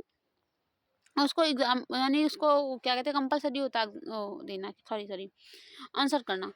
उसके आगे हम बात करें तो opposition parties play a crucial role in the healthy functioning of the democracy, यानी कि अपोजिशन का तो बहुत अच्छा रोल होता है, आपने देखा भी होगा, होना भी चाहिए, क्योंकि उससे कंपटीशन मेंटेन होता है, यानी कि जो बैलेंस मेंटेन रहता है यानी इसे डिक्टेटरशिप नहीं आती, इसे डेमोक्रेसी मेंटेन रहती है इस तरीके से। सॉरी, आपसे बात करूँ तो डेमोक्रेसी मेंटेन होने का रीज़न ये है कि जैसे अपोजिशन में कोई भी पर्सन है तो उसके मन में तो यही इच्छा होती है कि इनको हटा दिया जाए, यहाँ से सपोज दैट ये जो भी गवर्नमेंट है इनको हटा दिया जाए, मेरी गवर्नमेंट आए, तो ये इनके हर काम में अपोज करेंगे, पहली बात। दूसरी बात, ये अगर कोई भी पर्सन जो कार्य करता है उसको तो कभी कोई भी कार्य गलत नहीं लगता है। आपने बेसिकली अपने भी लाइफ में देखा होगा, दूसरे की भी लाइफ में देखा होगा कि आप किसी को प्रूफ करते कि आप गलत कर रहे हैं तो वो कभी एक्सेप्ट नहीं करता, रेयर केसेस। ये कुछ एक्सेप्शन होते हैं गांधी टाइप्स, तो एक्सेप्ट करते हैं, नहीं तो वो कहते हैं नहीं सही है। तो जो अपोजिशन होता है, यानी कि सपोज दैट आपको, जैसे सपोज दैट आपका छोटा भाई बहन कोई भी है, तो वो कोई वर्क कर रहा है, कोई टॉयस तोड़ रहा है, तो उसको तो लगेगा अच्छा लग रहा है, लेकिन आपको देखने में लग रहा है ना कि सही नहीं है, तो आप उसे रोकते हैं। तो उसी तरीके से अपोजिशन, जब रूलिंग पार्टी कोई भी लॉज बनाती है या कुछ भी कार्य करती है, तो उस पर अपोजिशन रोक लगाता है, वो देखता है, कहता है कि ये चीज़ें क्यों बना रहे हो, तो वो सारी चीज़ें मेंटेन रहती है, यानी कि अकाउंटेबिलिटी होती है ना, कि यानी कि कोई चीज़ अगर आपसे पूछी ना जाए कि आप कैसे कर रहे हैं, क्या कर रहे हैं, तो वो जो है अकाउंटेबिलिटी फिर नहीं रहती, तो आप उससे रास्ते से भटक जाते हैं, कुछ भी करने के लिए तैयार हो जाते हैं। तो इस तरीके से डेमोक्रेसी मेंटेन रहती है। इसको शैडो कैबिनेट भी कहा जाता है, यानी ब्रिटेन में देखा जाए तो वहाँ पर अपोजिशन की एक गवर्नमेंट अलग भी बनती है, जिसको शैडो कैबिनेट कहा जाता है। यानी कि जैसे कि करंट में इसे इंडिया में भी है, थोड़ा सा इसका प्रोविज़न लो है, वहाँ हाई है। तो यहाँ वहाँ जैसे प्रॉपर प्राइम मिनिस्टर ये सारे होते हैं, तो उसके तरीके से शैडो एक पूरा सिस्टम यहाँ भी बनाया जाता है, प्राइम मिनिस्टर टाइप्स, या उसके बाद कैबिनेट मिनिस्टर सारे यहाँ भी होते हैं, यहाँ भी होते हैं। अगर सपोज दैट ये पार्टी का कुछ भी हुआ, कोलैबोरेशन हो तो यानी हट गई, पार्टी गिर गई, तो फट से अपना सरकार बना लेती है। तो ये सारी चीज़ें होती हैं। आगे बात कर ले तो the highlight drawbacks in various policies and programs of the government and mobilize popular support for the their own policies, यानी कि ये सारे अपने पार्टी का सपोर्ट करते हैं, वो अपने सारी जो भी पॉलिसीज उनका सपोर्ट करते हैं, उनसे जो भी क्या कहते हैं प्रॉज एंड कॉन्स है उस पर बात करते हैं। ये सारी चीज़ें उनकी गवर्नमेंट की वो फंक्शंस है गवर्नमेंट के, तो उस पर करते हैं। आगे हम थोड़ा सा बात कर ले तो government gets valuable feedback and it's kept on its toes by the question and ask by the MP, यानी एमपी जो उस पर क्वेश्चन करते हैं, गवर्नमेंट उसको बताती है, उसका फीडबैक देती है कि अगर इन चीज़ों को किया जाए तो कितना बेनिफिशियल रहेगा, ये सारी चीज़ें। आगे बात करें तो in addition of all members sorry matters dealing with finance and parliament's approval of the crucial for the government, this is one of the several ways in which the parliament control guide and inform the government, यानी इस तरीके से मैंने आपको बताया कि किस तरीके से कंट्रोल करती है। यानी अपोजिशन कुछ भी पार्टी, यानी कि वो जो गवर्नमेंट है वो कोई भी लॉज एंड रेगुलेशंस ला रही है, तो उस पर अपोजिशन कंट्रोल करता है, ये सही है नहीं सही है, वो सारी चीज़ें करता है। दूसरी बात जो है वो गाइड भी करता है, यानी अपोजिशन या प्रॉपर पार्लियामेंट भी गाइड करते हैं, एक दूसरे को सबको बताते हैं कि क्या सही क्या गलत है, और इन्फॉर्म द गवर्नमेंट, यानी गवर्नमेंट को इन्फॉर्म भी करते हैं। तो सारी चीज़ें पार्लियामेंट का हो गया। आगे बात कर ले तो MPs as a representatives of the people have a central role in controlling, guiding and informing the parliament, this is key aspect of the functioning of the Indian democracy. ये सारी जो फीचर्स हैं हमारे इंडियन डेमोक्रेसी का, यानी जो control करते हैं, गाइड करते हैं एक दूसरे के, यानी ये सारी चीज़ें जो हमने डिस्कस करी, ये सारी फीचर्स हैं एक तरीके से इंडियन डेमोक्रेसी का। जैसे कि आपको बताया कि यहाँ डेमोक्रेसी तभी मेंटेन होती है, यानी कि कोई भी अगर एमपीज आता है यहाँ पे, तो उससे पूछा जाता है ना कि भाई आपने कोई काम करवा दिया है, सड़क, यानी कि सपोज दैट कोई एमपी आपके यहाँ आया, आपने उनसे कहा कि आप मेरे यहाँ की सड़क बनवा दीजिए, ये जो रोड गई है हमारे यहाँ बहुत प्रॉब्लम होती है, यहाँ साइड में नहर चलती है, नहर का पानी की कच्ची सड़क है, यहाँ पर भर जाता है, तो हम लोगों को आने जाने में बहुत प्रॉब्लम होती है बारिश के मौसम में। तो डबल इशू हो जाता है कि क्योंकि ऊपर से बारिश होती रहती है, तो ये सड़क कच्ची है, यहाँ पहली बात ये पूरा सा कीचड़ टाइप हो जाता है। सेकंड मैटर ये है बारिश के टाइम में नहर में पानी भी आ जाता है, इसकी वजह से यहाँ पर परमानेंटली पानी भरा रहता है, तो फिर एक तरीके से बैरियर बन जाता है आने जाने में। तो उस टाइम तो एमपी कह देते ठीक है भाई, ठीक है ऑफ कोर्स हो जाएगा, बट नेक्स्ट टाइम अगर वो आते हैं और नहीं करते हैं, तो आप उनसे पूछते हैं ना कि आप आए थे पिछली बार, आपने क्या हुआ, कैसे हुआ, ये सारी चीज़ें।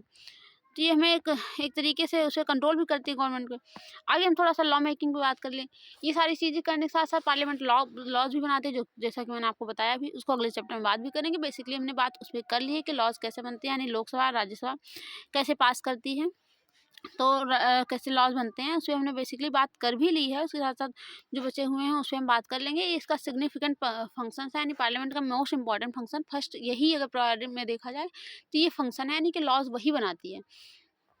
आगे हम थोड़ा सा बात करें who are the people in parliament. अब पार्लियामेंट का पीपल कौन होता है, मेंबर्स कौन कौन होते हैं, तो उस पर बात करें तो parliament now has more and more people from the different backgrounds, यानी जैसे कि मैंने आपको बताया कि उसमें कोई कैटेगरी वाइज नहीं बेस्ड है कि यानी कि इस कैटेगरी का ही पर्सन इलेक्शन में जाएगा, ऐसा कुछ नहीं है। हर पर्सन इलेक्शन में इलेक्ट हो सकता है, बट एक्सेप्शन टू रिजर्वेशन, यानी कुछ जगह सीटें रिजर्व हैं, वहाँ पर उसी कैटेगरी का ही पर्सन बिलोंग कर मतलब ओ इलेक्ट हो सकता है और कोई अदर कैटेगरी का नहीं होगा। जैसे कि कुछ दो तीन तीन कैटेगरी में है, एससी सॉरी दो ही कैटेगरी के लिए सीट रिजर्व है, जैसे एससी और एसटी के लिए, और जो है अदर कास्ट कैटेगरी के लिए नहीं है। जैसे यूपी में है देखा जाए तो 17 सीट्स हैं जो कि एससी कैटेगरी के लिए रिजर्व हैं। अब की बार तो 103rd अप्रॉक्सीमेटली शायद है कि 103rd अमेंडमेंट आया था, जिसमें वीमेंस को भी जो है 33% का रिजर्वेशन दे दिया गया है, यानी कुछ सीटों पे वीमेंस के लिए भी सीटें फिक्स हो जाएंगी। यानी 45 का तो ये 3 तो अप्रॉक्सीमेटली 181 वीमेंस को यहाँ पर इलेक्ट किया जाएगा। उनको यानी उनके लिए सीट रिजर्व की जाएंगी कुछ प्लेसेस पे, तो वहाँ पर वो उनका यानी कि इसमें, क्योंकि इसका मतलब है कि वीमेंस का पार्टिसिपेशन बहुत ज़्यादा कम है, तो जिसके लिए जो है सीटें इनको यानी कि रिजर्व की जाएंगी वीमेंस के लिए, ताकि वो इलेक्ट हो सकें, यानी कि वो अपना पार्टिसिपेशन बढ़ा सकें। इसके लिए गवर्नमेंट ने नया वो किया है, तो इसमें यानी कि वही चीज़ें छोड़ करके बाकी जनरल पेपर हर पर्सन को इलेक्शन के लिए प्रॉपर इक्वल राइट्स हैं। अब हम बात कर लेते हैं, यानी कि इस पर बात करें तो there are more rural members as also members from many regional parties, यानी मैंने आपको बताया भी कि बहुत सारी पार्टी से रूरल मेंबर्स बिलोंग करते हैं। ऐसा थोड़ी ना है कि अर्बन एरिया के ही पीपल्स आएंगे, ऐसा भी नहीं है कि एजुकेटेड होंगे नहीं एजुकेटेड होंगे। मैंने कि इस पर डिस्कस कर लिया प्रॉपरली। एजुकेशन का कोई जो है वो क्राइटेरिया फिक्स नहीं किया गया है। आगे बात करें groups and peoples that were till now unrepresented the beginning to get elected to parliament, ये सारी चीज़ बात कर ली। आगे हम बात कर ले तो increase in the political participation from the Dalit and backward classes, यानी जो कि रिजर्वेशन के लिए हमने बताया कि यानी कि जो कि एससी और एसटी कैटेगरी को रिजर्व किया गया है। इसका रीज़न ये है कि इनका सपोर्ट सिस्टम बहुत ज़्यादा लूज होता है, बहुत बैकवर्ड कैटेगरी से बिलोंग करते हैं, यानी कि इनका कोई प्रॉपर पार्टिसिपेट नहीं करता, लोग उनको दबा देते हैं, तो इसलिए इनके लिए सीट ही रिजर्व कर दी गई है कि उस एरिया में जो है इसी कैटेगरी का ही पीपल खड़ा होगा। यानी जितने भी वहाँ पर वो कॉन्स्टेंट होंगे, यानी जितने भी कैंडिडेट वहाँ पर होंगे वो प्रॉपर उसी यानी कैटेगरी से एससी या एसटी, यहाँ पर एससी के लिए सीट रिजर्व है वहाँ एससी, और जहाँ एसटी के लिए रिजर्व वहाँ एसटी ही कम्युनिटी का पीपल इलेक्ट होगा। तो जैसे कि इसमें ये इलेक्शन में तो कितने मेंबर्स कहाँ हुए थे, सारी चीज़ें वो बात करता है। आगे हम बात कर ले तो it has observe the representative democracy can not produce a perfect reflection of the society, यानी परफेक्ट रिफ्लेक्शन नहीं डालते, लेकिन वो सोसाइटी में इक्वलिटी लाने के लिए सारी चीज़ें करती है। क्योंकि हो सकता है मैंने आपको जैसे फर्स्ट चैप्टर में बताया था कि कहाँ मेजॉरिटी और माइनॉरिटी के राइट्स का जहाँ डिस्प्यूट हो वहाँ पर माइनॉरिटी का भी सपोर्ट होना चाहिए, क्योंकि हर जगह अगर मेजॉरिटी को सपोर्ट किया जाएगा तो माइनॉरिटी तो वो प्रेस्ड हो जाएगी, कंप्रेस्ड हो जाएगी, यानी कि उसके भी तो राइट्स को बढ़ाना है, उसका भी तो अपना राइट्स है, तो इसलिए। तो आगे बात करें this is a realisation that when interest and experience separates it is important ensure the communities that have been historically marginalised are given adequate representation. इसीलिए इलेक्शन में यानी कि इनको पार्टिसिपेशन में वो दिया गया है, अगर देखा जाए एससी और एसटी को रिजर्वेशन, क्योंकि उनका हिस्टोरिकल बैकग्राउंड अच्छा नहीं था। पहले लोग आपने देखा ही होगा अनटचेबिलिटी बहुत ज़्यादा फॉलो करते थे। उसका रीज़न ये था, जैसे कि आपने एक स्टोरी सुनी होगी, पहले लोगों को यानी जो भी एससी एसटी कैटेगरी से बिलोंग करते थे उनको अपने कमर में एक झाड़ू लगा के बांध करके चलना पड़ता था कि वो लोग आगे चले तो जो भी इनके पैर के निशान होते थे पीछे पीछे मिटते चले जाएं। या फिर जो पब्लिक प्लेसेस होते थे वहाँ पर एससी एसटी को जाना अलाउड नहीं था, या फिर रास्ते जो होते थे जनरल कैटेगरी के लिए उधर से इनको जाना अलाउड नहीं था। इस तरीके से बहुत सारे डिस्क्रिमिनेशन थे जो इन लोगों ने फेस किया, बहुत ज़्यादा लिटरेसी इनमें नहीं थी। तो इन सबको देखते हुए जैसा कि आप भीमराव अम्बेडकर जी का मैं थैंक्सफुल कहना चाहूँगी कि उनका ये था कि इनमें इनको रिजर्वेशन दिया जाए। अब भीमराव अम्बेडकर की आपने स्टोरी सुनी होगी तो आपको ज़रूर पता होगा कि उन्होंने कैसे कैसे डिस्क्रिमिनेशन फेस किए हैं, यानी कि डिग्निटी के साथ जीने का सभी को राइट्स है, जो कि आर्टिकल 19 अप्रॉक्सीमेटली बताता भी है। तो यानी कि सभी को अपना डिग्निटी की फुल लाइफ जीने का राइट है, यानी कि हम ही को है, यानी कि कोई भी पर्सन है अगर उसको लोग गाली देंगे तो उसे अच्छा नहीं लगेगा। सपोज अगर कोई पर्सन रिस्पेक्ट करता है तो वो सारी चीज़ें अच्छी होती है, तो वो सब चीज़ आपने भी फेस की हैं। तो इन सबको मेंटेन करने के लिए रिजर्वेशन दिया गया है। आगे हम बात करें तो MP elected from the constituencies will familiar with the can represent Dalit and Adivasi interest in the parliament. यानी जैसे आपको बताया कि SC/ST कैटेगरी के लिए रिजर्व किया गया, उसके साथ प्रॉपरली जैसे मैंने आपको बताया ये भी कि वीमेंस के लिए भी 33% अब सीटें वो कर दी गई हैं। अब ये डिलिमिटेशन कमीशन होगा, यानी डिलिमिटेशन होगा 2026 में, ये आफ्टर सेंसस। तो ये जो है ये भी प्रोविज़न जो 33 का वीमेंस के लिए रिजर्वेशन है, ये भी अलाउ किया जाएगा, ये भी इम्प्लीमेंटेशन होगा। यानी 15 साल के लिए एक एरिया फिक्स किया जाएगा, यानी 3 अप्रॉक्सीमेटली 3 टेन्योर तक वीमेंस को वहाँ पर रिजर्व किया जाएगा उस एरिया में। अगर वीमेन वहाँ पर यानी कि उनका रिप्रेजेंटेशन बढ़ा दिया जाएगा, उसके बाद फिर दूसरे एरिया में चूज़ किया जाएगा। इस तरीके से पूरे होल इंडिया के लिए ये बनाया गया सिस्टम है। अप्रॉक्सीमेटली 15 साल तक रहेगा, ऐसा कुछ करके है। कुछ और प्रोविज़न भी आप देख लीजिएगा, लेकिन वहाँ पर ये सिस्टम ज़रूर है कि वहाँ कुछ दिन तक एक सीट को रिजर्व किया जाएगा, फिर दूसरी सीट को रिजर्व किया जाएगा। इस तरीके से करके पूरे इंडिया में यानी कि रिप्रेजेंटेशन वीमेंस को बढ़ाना मेन पर्पज़ है इसका। और आपको बता दूँ अगर डेटा में, तो वीमेंस का पार्टिसिपेशन बहुत ज़्यादा कम है। लोग पार्लियामेंट में देखा जाए तो ओनली 13% है, जिसमें 13 पॉइंट समथिंग कुछ परसेंट्स वहाँ लोकसभा में है और 12 पॉइंट समथिंग कुछ जो है राज्यसभा में है। तो जिन दोनों का एवरेज देखा जाए तो पार्लियामेंट में 13% ही पार्टिसिपेशन वीमेंस का है। तो इसलिए जाने कि वहाँ पर वीमेंस बहुत ज़्यादा कम है। और शायद 18% समथिंग ऐसा कुछ करके लोकसभा राज्यसभा में है, सॉरी विधान परिषद यानी कि जो स्टेट लेजिस्लेचर होता है उसमें भी बहुत सारी कम है। सिर्फ थोड़ा सा वीमेंस का स्टेटस थोड़ा सा ठीक है, यानी कि आप बेसिकली आप थोड़ा सा अनुमान एज्यूम कर सकते हैं कि 49% वीमेंस की पॉपुलेशन है, जिसमें से ओनली 13% वीमेन इलेक्टेड यानी कि पार्लियामेंट में अपना वो रिप्रेजेंटेशन करती हैं, बाकी नहीं। और उसके साथ थोड़ा सा यहाँ बात करें तो जो लोकल गवर्नमेंट है, यानी कि देखा जाए जो क्या कहते हैं लोकल एडमिनिस्ट्रेशन जिसको कहते हैं रूरल एरिया में पंच जिसको, तो वहाँ पर यहाँ पर प्रधान चूज़ किए जाते हैं, म्यूनसिपालिटीज़ वगैरह होती हैं।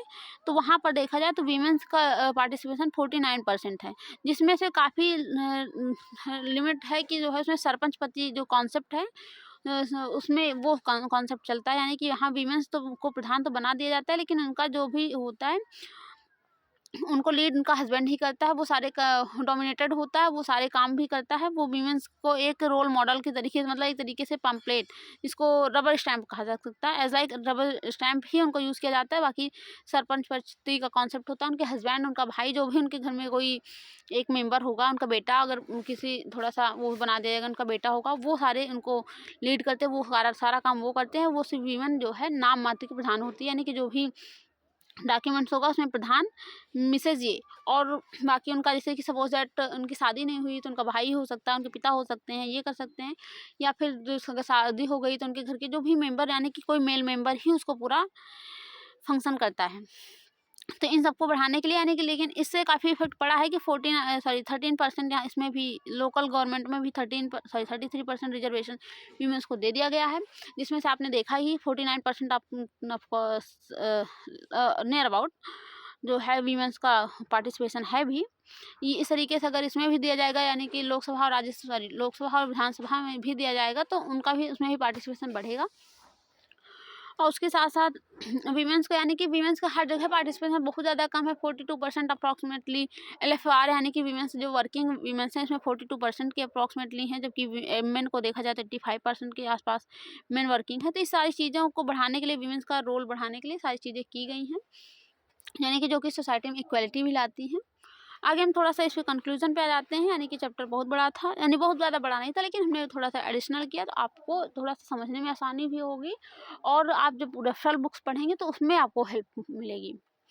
और आगे हम थोड़ा सा बात कर ले similarly, it has more recently been suggested that the should be reservation of the seat for the women, यानी कि जो कि सजेस्ट किया गया था, तो इम्प्लीमेंटेशन भी होने वाला है, आप देखेंगे नेक्स्ट ईयर में। आगे बात करें तो this issue is still being debated, यानी कि थोड़ा सा डिबेटेबल टॉपिक है। यानी डिबेट करने का थोड़ा सा मैं बता दूं तो डिबेट थोड़ा सा रहता है ना कि यानी कि जैसे जहाँ पर सीट रिजर्व हो गई है वहाँ पर आदमी को कोई ऑप्शन नहीं है कि किसको चूज करे। हो सकता है कि जैसे कि कुछ सीट्स हैं वहाँ पर अगर एससी कम्युनिटी ही बहुत दिन से वो है तो वहाँ कोई अदर कैटेगरी को नहीं मिलता, तो एक तरीके से इनइक्वालिटी बढ़ाता है सोसाइटी में। उसके साथ साथ हम बात करें अगर वीमेंस के लिए भी सेम वो हो जाएगा कि हो सकता है कि उसमें फिर वीमेंस ही रिजर्व हो जाएंगी, तो हो सकता है कि वीमेंस अच्छा, कहीं ऐसा नहीं है कि जो है मेन ही हमेशा अच्छा होती है, कहीं कहीं जो है वीमेन भी यानी कि इक्वल ही होती है। लेकिन कभी कभी होता नहीं कि कुछ लोग मेन का कहीं मेन का रोल अच्छा होता है, कहीं वीमेन का रोल अच्छा होता है, तो इसलिए वहाँ पर उनके ऑप्शन को चूज करते हैं, यानी कि उनके जो भी अल्टरनेटिव है उसको यानी कि रिमूव कर देता है। ये सारी चीज़ थोड़ा सा डिबेट के लिए है भी है। कुछ लोग जो पैट्रियार्कल माइंडसेट है उनके लिए तो सबसे बड़ी प्रॉब्लम हो जाती है, आपने देखा ही होगा सोसाइटी में। तो आपको भी पैट्रियार्कल माइंडसेट नहीं रखना, आपको इक्वलिटी देखनी है सोसाइटी में, यानी कि इक्वल रहना है।